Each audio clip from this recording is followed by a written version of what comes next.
Hey everyone, it's Brian from Brian Loves Randolph. And if you know me, you know I love celebrating this town. And one of the ways I love doing that is appreciating our history. Now I happen to be standing outside a landmark, well, you've probably passed quite a few times. It was a place of learning built almost a century ago, the first of its kind. But before we unveil it and its significance, let's dig a little bit deeper into the Randolph school history.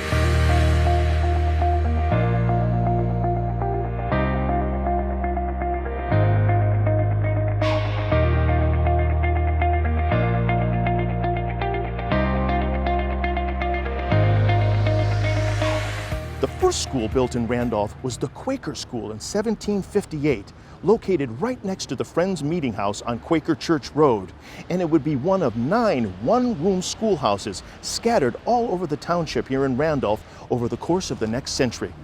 Now, before 1846, all schools in Randolph were private, and tuition costs range anywhere between $2 to $3 per child per quarter. And you can probably guess it kept quite a few children from getting an education. But after much needed legislation was passed in 1846, eventually all schools in Randolph would be free by 1852. These one-room schoolhouses would pack all 8 grades into one room.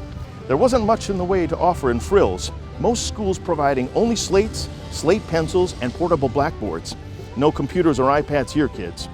In fact, the library was often nothing more than a closet that would be unlocked only on Fridays for students who took turns selecting books to read. Now, if you were an upperclassman in a one-room school, one of the greatest privileges was to stoke the fire. There were always many hands that went up for that chore.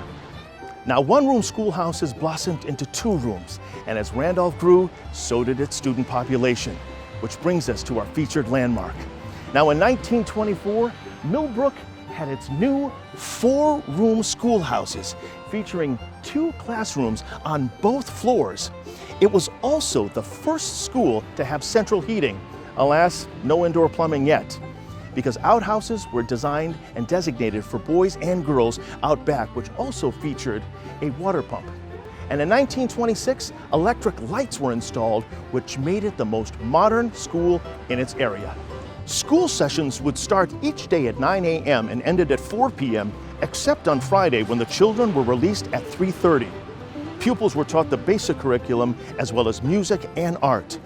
Assemblies like school plays, music concerts, science and math contests would take place on the 2nd floor when a movable wall could be stored.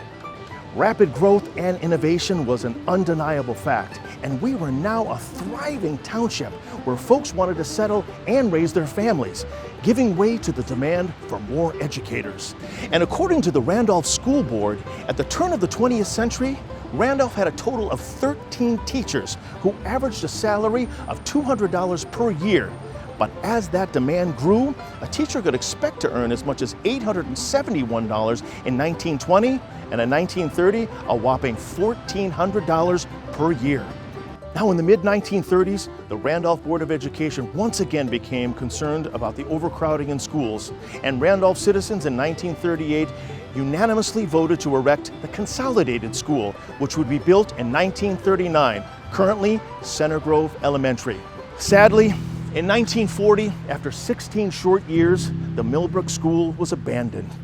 It later was reopened as an antique shop and was closed and then neglected for years. Thankfully, the building was saved and rehabilitated, turned into office space, keeping much of the building's integrity. So the next time you're traveling eastbound on Route 10 right off of Millbrook Avenue, why don't you grab a cup of joe over at Dunkin' Donuts and take a glance over at a small yet integral part of our township's rich history. Now, folks, if you have an idea that you'd like to share on one of our episodes or our daily pages, please feel free to email me at brian@brianlovesrandolph.com. Because if you love this town half as much as I do, then we must live in a great community. Stay safe, folks.